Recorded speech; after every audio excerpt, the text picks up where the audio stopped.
मध्य क्षेत्रीय परिषद की 25वीं बैठक के लिए वाराणसी पहुंचे मुख्यमंत्री पुष्कर सिंह धामी। उन्होंने कहा कि मध्य क्षेत्रीय परिषद की 25वीं बैठक में सहभागिता हेतु काशी की पुण्य धरा पर आना अत्यंत गौरवपूर्ण एवं सुखद अनुभव है।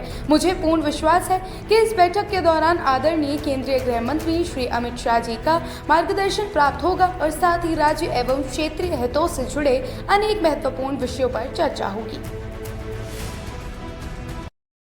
भगवान विश्वनाथ की नगरी में आना हमेशा बहुत सुखद होता है। उनका आशीर्वाद यहाँ हम सबको इस भूमि में आने पर मिलता है।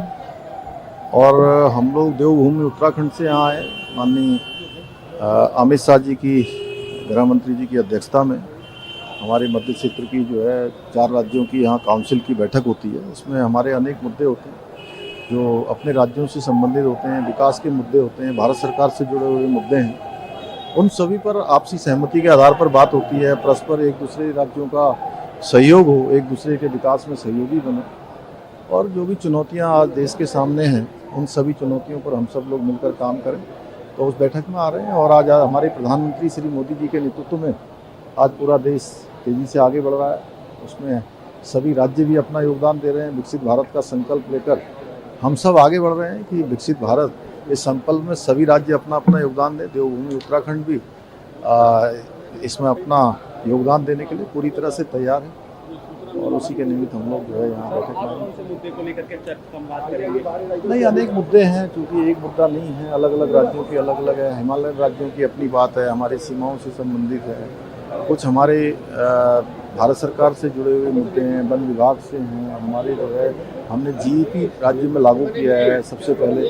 और हमारा राज्य में फुटफॉल एक बहुत बड़ी संख्या में होता है। जितनी हमारी जनसंख्या है उससे 7-8 गुना ज़्यादा फुटफॉल होता है।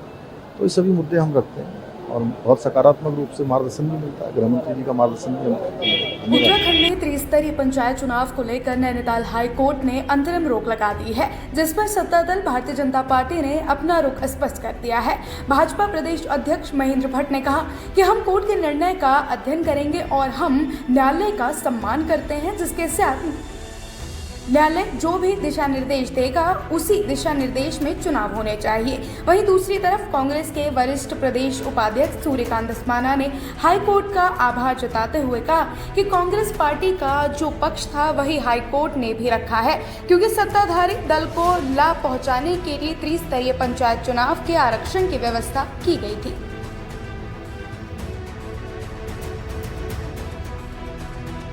देखिए, अभी हमने जो कोर्ट का जजमेंट आया है उसे मंगाया, उसका हम अध्ययन करेंगे। सरकार चुनाव कराने के लिए कृत संकल्पित है। हम न्यायालय का सम्मान करते हैं। न्यायालय जो भी दिशा देगा उस दिशा के आधार चुनाव होने चाहिए।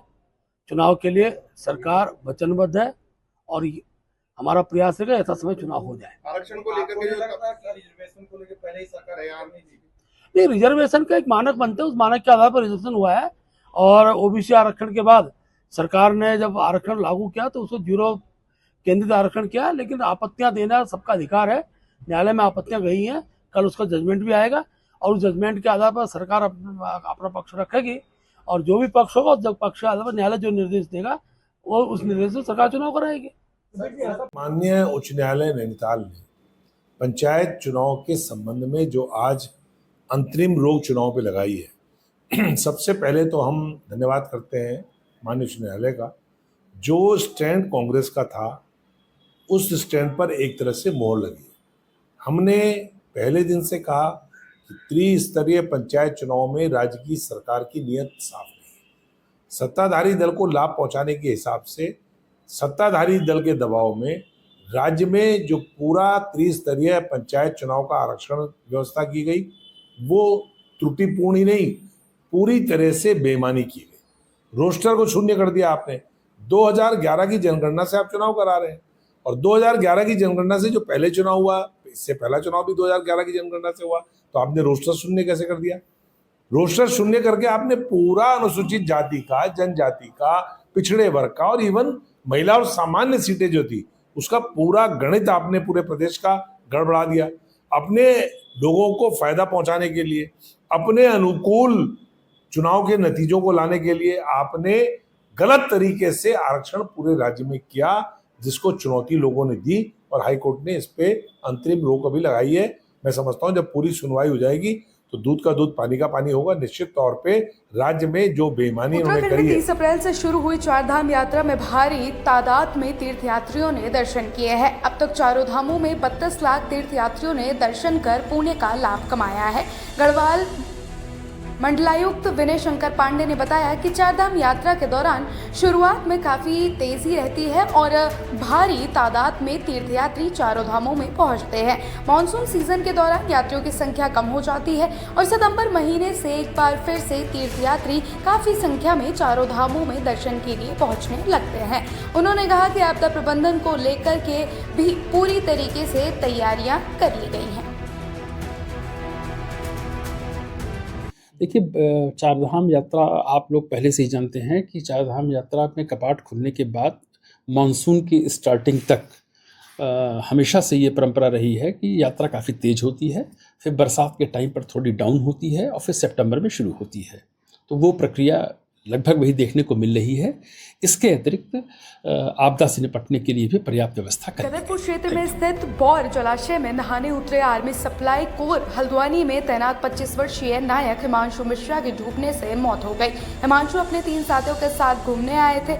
माइल स्टोन 8.5 पर नहाते समय वो तेज बहाव में फंस गए और डूबने लगे। सूचना मिलते ही स्थानीय पुलिस, जल पुलिस और SDRF की टीम ने संयुक्त सर्च ऑपरेशन शुरू किया। करीब 14 घंटे बाद जवान का शव जलाशय से बरामद किया गया। हिमांशु मिश्रा बिहार के रहने वाले थे और फिलहाल बेंगलुरु में रहते थे, जबकि उनकी पोस्टिंग हल्द्वानी में थी। DRF की तरफ से यही कहना चाहूँगा कि जान बहुत कीमती है और इस छोटे छोटे से कामों में अपनी जान को नहीं गंवाना चाहिए।